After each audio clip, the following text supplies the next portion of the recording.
Some parents do everything in their power to mitigate screen harms at home, but then their children go to school and they experience hours of screen time in the guise of educational technology, or ed-tech. Whether that's in the form of iPads and Alexa voice assistants for nursery school children, learning systems like PowerSchool in primary school, or Google Classroom on secondary school devices, who has proven that this deluge of screen education is what's best for our children? No one has. If we step back and view this state of affairs through a compassionate lens, it's fairly understandable. Let's wave aside the fact that only 7% of UK edtech companies have conducted randomized controlled trials, and just 12% have used third-party certification. Let's put these pesky facts aside. At the beginning, these products seemed futuristically exciting. Well-intentioned schools spent fortunes buying and implementing the latest software and trained their teachers in how to use it.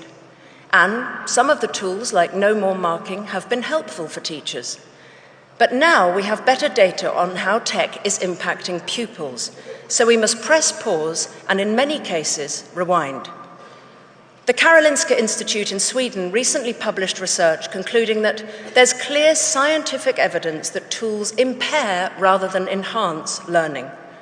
Sweden has taken note and been the first country to kick tech out of the classroom, reinvesting in books, paper, and pens.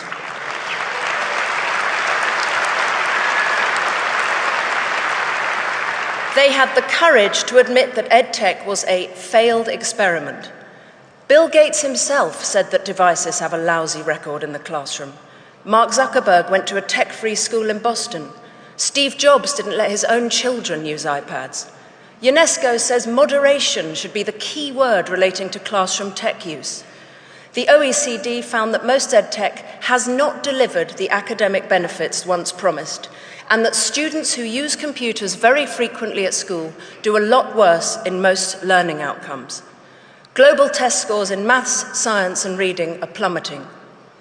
I've personally spoken to teachers in British state schools who've acknowledged that classroom tech has hampered the progress of many of their pupils, and the huge boom in tutoring among private school children points to the fact that they're not learning well in school either.